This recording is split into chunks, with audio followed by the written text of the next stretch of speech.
ఇంకా ఇట్లనే చేస్తారా? ఎన్ని రోజులు ఇంకా? ఎప్పుడు ఆగుతాయి? ఏంది హత్యలు? వీటికి అడ్డుకట్ట ఎట్లా పడుతుంది? ఏంది అరాచకం? కాలం ఇట్లెందుకు మారుతుంది? మనుషుల పాపం బండిందా? దుష్ట శిక్షణ చేసేటానికి అవతార పురుషుడు ఎప్పుడొస్తాడు? ఈ ఘోరాలు నేరాలు చూడలేక కండ్లు మూతలు పడుతున్నాయి, చెవులు గడలు పడుతున్నాయి. చూడుండ్రి, కట్టుకున్నో నిడిచిపెట్టి తండ్రిని ఎట్లా చంపిందో ఓ వగలమారి ఆడవిల్ల. టెక్నాలజీ పెరుగుతుంటే, సోషల్ మీడియా చేతులకు వచ్చినాక అభివృద్ధి ఆకాశానికి చేరుతుంటే మనిషి మంచి దిక్కు ఇంకింత ఎక్కువ నడవాలే గాని చెడు చెంతకే చేరుతున్నారు. షిషి షిషి షిషి షిషి చెప్పుదామంటే నోరే వస్తలేదు. పాపం వడ్లూరి లింగం అనే గీ అన్నను ఉత్త పుణ్యానికే చంపింది తన కడుపున పుట్టిన బిడ్డ. కనీ పెంచి మంచి సంబంధం చూసి పెళ్లి చేస్తే కట్టుకున్న నిడిచిపెట్టి ఇంకొకరితోని కలిసి ఉంటున్నదట లింగం బిడ్డ మనీష. అట్లా చేస్తే ఏ తండ్రి ఓర్చుకుంటాడు చెప్పుండ్రి? అట్లా చెయ్యొద్దు బిడ్డ అని గట్టిగా గద్దించినందుకు ప్రియుడు జావిదు తల్లి శారదలతోని కలిసి తండ్రిని చంపిందట. కళ్ళులా మత్తు మందు కలిపిండ్రట. అది తాగి వండుకున్నాక ముఖం మీద మెత్తబెట్టి చంపిండ్రట.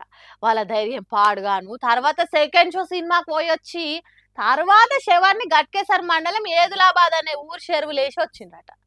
2 రోజుల తర్వాత లింగం శవం చెరువుల దేడుతోని పోలీసులు ఎంక్వైరీ మొదలు పెట్టిండ్రట. ఆఖరికి అది లింగం శవం అనేది గుర్తుపట్టి ఇంటోళ్ళకి అప్పచెప్పి ఎవరు చంపిండ్రు కావచ్చు, పాత కక్షలు ఏమైనా ఉన్నాయా అని ఆరాధిస్తే మనీషా సమాధానం అడ్డదిడ్డంగా ఉన్నదట. అనుమానం వచ్చిన పోలీసులు ఇంకింత లోతుగా ఎంక్వైరీ చేస్తే మనీషా భాగవతం మొత్తం బయటపడ్డదట. చూడండి ఎసొంటి ఆలోచనలు చేస్తుండ్రో మనుషులు. ఆ బుద్ధి తక్కువ మనీషా కంటే జావేద్ అనేటోడు ఓ సంవత్సరం చిన్నోడేనట. చిన్నోడో పెద్దోడో అనేది కాదు ఇక్కడ ముచ్చట. చేసుకున్న మొగోడు నచ్చకుంటే అయ్య వాళ్ళకి అర్థం చేయించాలి, నచ్చినోన్నే చేసుకుంటా అని చెప్పాలి. అంతేగాని కని వెంచి చదివించిన తండ్రినే చంపుడేంది? ఆ తల్లి శారదకు కూడా బుద్ధి ఉండాలే కదా. జీవితాంతం తోడుండే భర్తను వాళ్ళతోని కలిసి చంపుతుందా బద్మాస్ది కాకపోతే? శిశిషి ఏం మనుషులు తయారైతున్నారా లోకంలా తిట్టుకుంటురట వీళ్ళ ముచ్చట చూసిన జనాలు.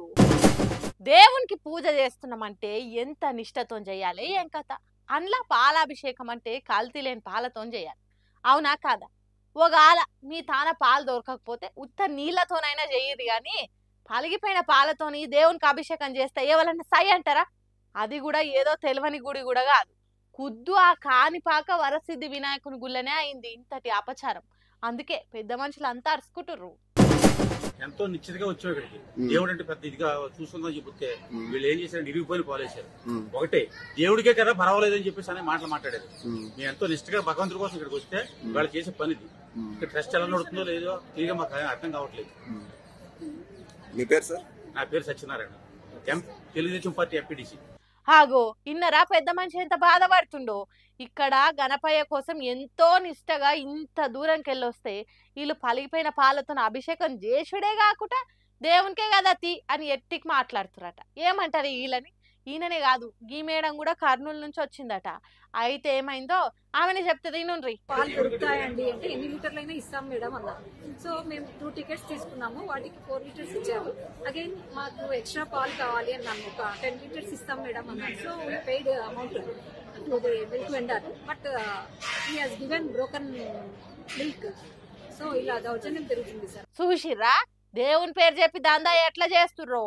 పోని వీళ్ళేమన్నా పుక్కట్ల అభిషేకం చేసుకోమని ఇచ్చిర్రా అంటే అది లేదు, పైసలు తీసుకొని మరి పలిగిపోయిన పాలతోని అంతటి మహిమ గల వినాయకుని అభిషేకం చేస్తుర్రంటే అలా ధైర్యాన్ని తారీఫ్ చేయాల్సిందే.